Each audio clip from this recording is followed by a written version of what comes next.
Hi everyone, this is BK. Friends, చాలామందికి 80 పైసలు వడ్డీ అంటే ఎంత పర్సెంట్ వడ్డీ, 60 పైసలు వడ్డీ అంటే ఎంత పర్సెంటేజు, 40 పైసలు వడ్డీ చాలా దగ్గర వింటాం మనం. 60 పైసలు వడ్డీ మాత్రమే గోల్డ్ ఉన్న విధంగా చాలా మంచి డౌట్స్ ఉన్నాయి. ఈ వీడియోలో ఒకసారి డిస్కస్ చేద్దాం.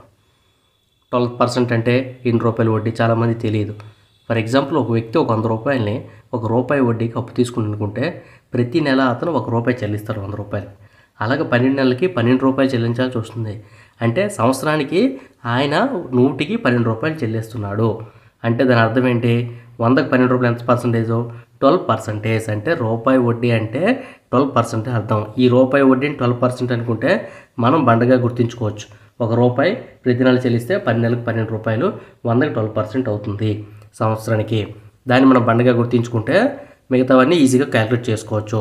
అదే ₹1.5 వడ్డీ అంటే ఎంత పర్సెంటేజ్? ₹1.5 × 12 18%. ₹2 వడ్డీ అంటే 2 × 12 24%.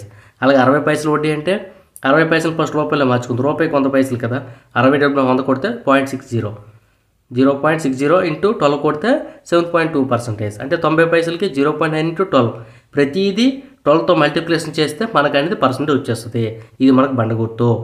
అది ఇప్పుడు పర్సంటేజ్ని మనం రూపాయలోకి మార్చాలి. రూపాయలు కానీ అది ఎలా మారుస్తాం? 12% అంటే రూపాయి వడ్డీ, ఇది మనకి బండ గుర్తు.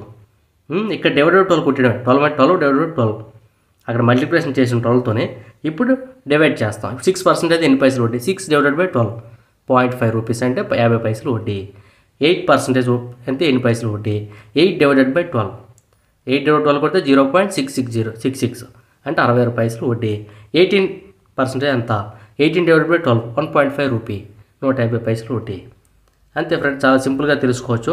ఇలా నేను వడ్డీ లెక్కలు కూడా ఫుల్ వీడియో రూపం డిస్క్రిప్షన్లో ప్రొవైడ్ చేస్తాను. ఫుల్ వీడియో అయితే చేసి మన ఛానల్ అప్లోడ్ చేస్తాను. లింక్ డిస్క్రిప్షన్లో ఉంది, ఒకసారి వెరిఫై చేయండి.